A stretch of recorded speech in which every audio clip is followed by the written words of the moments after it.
दोस्तों नमस्कार। मैं आपका दोस्त इंजीनियर प्रभात कुमार सिंह अपने यूट्यूब चैनल में आप सभी का बहुत बहुत स्वागत करता हूं। दोस्तों आज की इस वीडियो में मैं आप लोग को एक बनता हुआ घर का डिज़ाइन दिखाने वाला हूं और साथ में ये भी बताने वाला हूं कि आखिर इस घर को बनाने में अब तक टोटल कितना रुपये का खर्चा आने वाला है। अगर आप इस वीडियो को देखते हो तो आपको ये अंदाज़ा लग जाएगा कि आपको अपना घर बनाने में कितना रुपये का खर्चा है वो आने वाला है। तो चलिए पार्ट वाइज पहले इस घर का काम को देखते हैं कि आखिर इस घर को किस तरीक़ा से बनाया गया है, फिर जानेंगे कि आखिर इतना काम कराने में कितना रुपए का खर्चा है वो आ चुका है। सबसे पहले बात कर लेंगे इस घर का फ्रंट व्यू और साइड व्यू का। उसके पहले आप ये देख सकते हो कि इस घर का जो कॉर्नर भी है, यहाँ से आप आसानी के साथ देख सकते हो कि इस घर का जो काम है उसका काम छत ढलाई तक कंप्लीट हो चुका है। उसके साथ साथ ब्रिक वर्क देख रहे हो कि सिर्फ एक साइड में ही किया गया है, ईंट का जोड़ाई। उसके साथ साथ इधर से भी खाली है और सामने की तरफ से भी खाली है। मतलब एक तरफ से ईंट का जोड़ाई, उसके साथ साथ दो तरफ से आपको जो ब्रिक वर्क है वो खाली यहाँ पे नज़र आ रहा है। हालांकि पीछे साइड भी इसका ब्रिक वर्क किया गया, उसके बारे में ही बताऊँगा। इस घर का सीढ़ी वगैरह सारा चीज़ आपको दिखाने वाला हूँ। सबसे पहले बात कर लेते हैं इस बनते हुए घर का साइज़। तो इस घर को 15 फीट बाई 50 फीट मतलब 750 स्क्वायर फीट में बनाया जा रहा है, जिसमें आपको 15 फीट का फ्रंट भी मिलता है और 50 फीट का साइड व्यू आपको यहाँ पे देखने को मिल जा रहा है।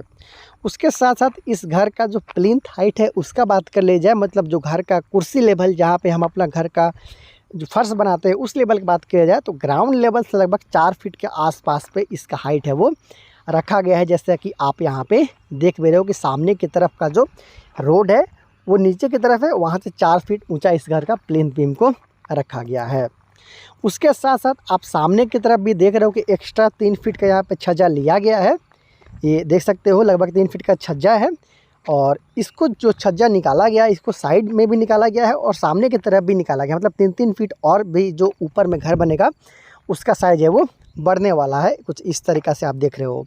इस घर का जो छज्जा है उसको सपोर्ट के लिए यहाँ पे कैंटिलीवर बीम भी दिया गया है। देख सकते हो यहाँ पे भी एक बीम आपको देखने को मिल जाता है। उसके साथ साथ एक बीच में दिया जाता है तो और भी ज़्यादा अच्छा रहता है। उसके साथ साइड में भी एक बीम आपको देखने को यहाँ पे मिल जा रहा है। यहाँ पे पट्टी बीम का जो कमी है वो खल रहा है। पट्टी बीम भी यहाँ पे आपको ज़रूर लगवाना चाहिए कुछ इस तरीक़े से बाहर की तरफ से, ताकि जो हमारा छज्जा निकला हुआ है वो लोड ले सके और मजबूत बने, जल्दी वो टूटे या फिर जो दरार आने का समस्या है वो ना पाए। तो इस तरीक़े से आपको कॉर्नर पे पट्टी बीम ज़रूर दिलवाना चाहिए। उसके साथ साथ जो इस घर का कॉलम है और बीम है उसके बारे में जान लेते हैं। इस घर में कुछ गलती भी हुआ है, उसके बारे में भी मैं आपको बताने वाला हूँ, तो देखते जाइए। सबसे पहले बात कर लेंगे इस घर में लगे हुए कॉलम का।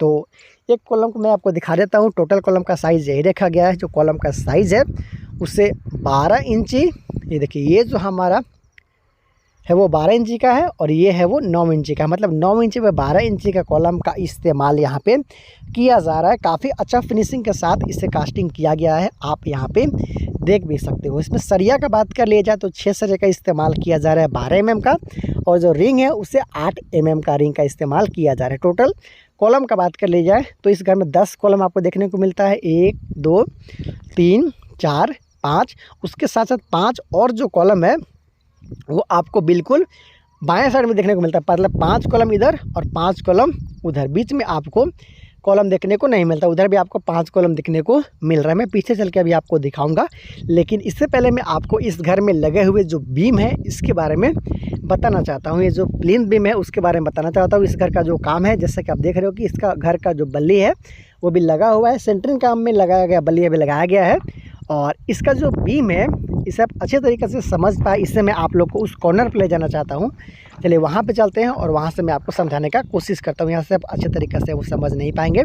आप देख सकते हो सब प्रत्येक कॉलम को जोड़ते हुए इस प्लिंथ बीम को लगाया गया है, इस कुर्सी वाला बीम को लगाया गया ताकि जो सारा कॉलम है वो एक दूसरे से कनेक्टेड रहे और जो लोड है वो आसानी के साथ डिस्ट्रीब्यूट हो और हमारा फुटिंग तक पहुंच जाए।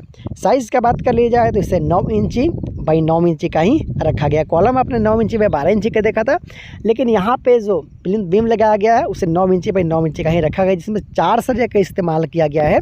12 mm का संख्या जो सरिया का है वो अलग अलग है। यहाँ पर 4 सरिया लगाया था, जबकि आपने कॉलम में देखा था कि 9 इंची बाई 12 इंची का कॉलम में 6 सरिया का इस्तेमाल किया गया था।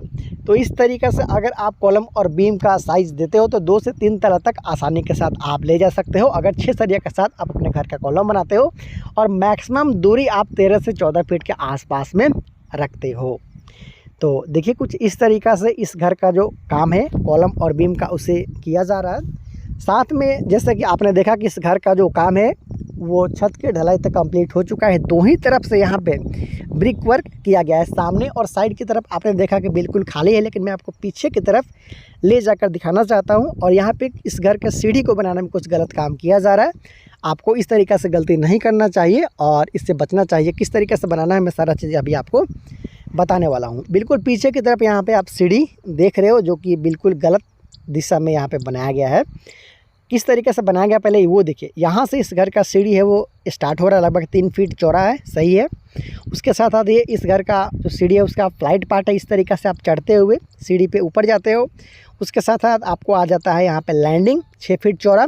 उसके बाद यहाँ पे आपको मिल जाता है इस घर के लिए सेकेंड फ्लाइट पार्ट। लेकिन देखिए ये जो सीढ़ी बनाया गया है वो एंटी क्लॉकवाइज बनाया गया है, जो कि वास्तु के अनुसार भी गलत माना जाता है। इस तरीक़ा से आप देख रहे हो बनाया गया इस घर का सीढ़ी को। और ये एंटी क्लॉकवाइज है, जिस तरीके से सुई घूमता है घड़ी का सुई उस तरीक़े से हमें बनाना चाहिए। अगर आप वास्तु के अनुसार चलते हो तो इस तरीके से आपका सीढ़ी हमेशा होना चाहिए। पहले इधर वाला आना चाहिए, फिर लैंडिंग, उसके बाद फ्लाइट पाथ होते हुए कुछ इस तरीक़े से आप छत पे चले जाते हो। तो इस तरीक़े से अगर आप अपने घर का सीढ़ी बनाते हो तो ये वाला जगह पे यहाँ पे यूज़ में लाया जा सकता था। तो आइए दोस्तों थोड़ा आगे बढ़ते हैं और देखते हैं कि जो इस घर का फर्श का काम है उसे कहाँ तक किया गया है। तो यहाँ पे आप बिल्कुल साफ साफ देख रहे हो कि जो भी इस घर का फर्श है उसका फिलिंग तक का काम किया गया है। यहाँ पे डस्ट फिलिंग किया गया है। जो हम लोग मिट्टी भरते हैं या फिर बालू भरते हैं उसके जगह पे यहाँ पे गिट्टी बनाने के दौरान जो डस्ट प्राप्त होता है उसका इस्तेमाल करते हुए इसका फिलिंग है वो किया गया है। बली वगैरह भी आप देखने को आपको यहाँ पे मिल जा रहा है। डिशटरिंग इसका नहीं किया गया है। इस घर में आपको 2 बेडरूम के अलावा हॉल, किचन, टॉयलेट, बाथरूम के साथ साथ सीढ़ी देखने को मिल जाएगा। और उसके साथ साथ देख रहे हो कि पीछे वाला दीवार का काम है वो किया गया है और एक साइड का जो दीवार का काम है वो किया गया है। जबकि सामने की तरफ और इस साइड का जो दीवार है उसका ब्रिक वर्क करना अभी बिल्कुल बाकी है।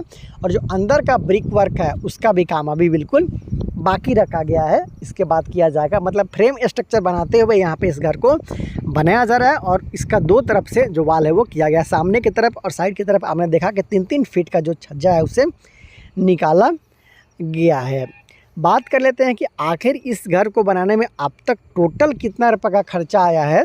तो काम आपने देख लिया है। इसमें आपको 2 बेडरूम के अलावा हॉल, किचन, टॉयलेट, बाथरूम के साथ सीढ़ी देखने को मिलता है। सेप्टिक टैंक का निर्माण नहीं किया गया, इसलिए उसका खर्चा इसमें इंक्लूडेड नहीं है। खर्च की बात कर लिया जाए तो इस घर के मकान मालिक के अनुसार इस घर को बनाने में 4,90,000 रुपये के आसपास में खर्चा आ चुका है। साइज में आपने को बता दिया था कि 15 फीट बाई 50 फीट में इस घर मतलब 750 स्क्वायर फीट में इस घर को बनाया जा रहा है। तो 5 लाख का एस्टिमेशन रखते हुए अगर आप घर बनाना चाहते हो तो आपका इतना काम हो सकता है, अगर आप 15 फीट बाई 50 फीट में घर बनाना चाहते हो। उम्मीद है आपको वीडियो ज़रूर पसंद आया होगा, कुछ आइडिया ज़रूर लगा होगा। बहुत ही जल्द इस घर का नक्शा और जैसे ही कंप्लीट होता है इस घर का वॉक थ्रू मैं आप लोग के लिए लेकर हाजिर हो जाऊंगा। तो बहुत ही जल्द मिलते हैं अगले वीडियो में। तब तक के लिए इंजीनियर प्रभात और पूरी निराला कंस्ट्रक्शन टीम को दीजिए इजाज़त। नमस्कार।